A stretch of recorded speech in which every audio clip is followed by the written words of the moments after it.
Suspetsado nga naglabo sa tigulang nga mag-asawa sa banwa sa Alimudyan, nagapabilin nga wala makilalan. Pagpang Holdap, isa sa mga motibo ang ginasunod sang Alimudyan PNP. Nakatutok si Daryl Marie Sarmiento. Mahimo na akig ang sospek ko ng mga sospetsado sang wala sang may nahatag nga kwarta ang mag-asawa. Gani igin patay ang duha sa ila mismo puloy-an sa Umingan, Alimudyan, Iloilo.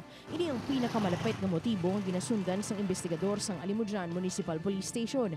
Natukiban sang kapulisan nga mayara sang ginabaligya nga tinday si Mamerto Camral. Giniistoryahan na gani nga 22,000 ang bilis sang sapat pero wala pa magtupa ang kwarta.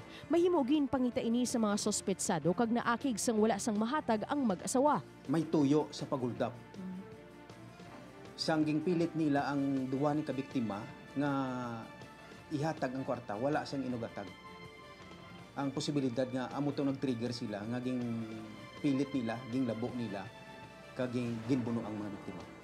Luwas sining madamo pa sang mga anggulo nga ginatanaw ang otoridad pareho sang away sa duta. Politika bangod nangin barangay kagawad man si Mamerto Camral kag hindi paghangpanay sa ila sini kasilingan. Pero initanan suno sa hepe na tigayo na nga maistoryahan kag nahusay na ang hindi pagintindihanay sa ila kasilingan. Nagharti sa sa old altercation with his neighbors ang previously nga 1 year ago.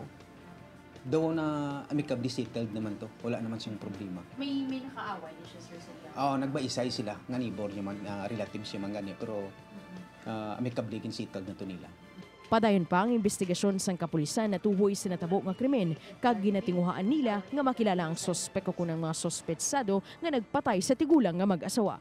Daryl Marie Sarmiento, 1 Western Visayas.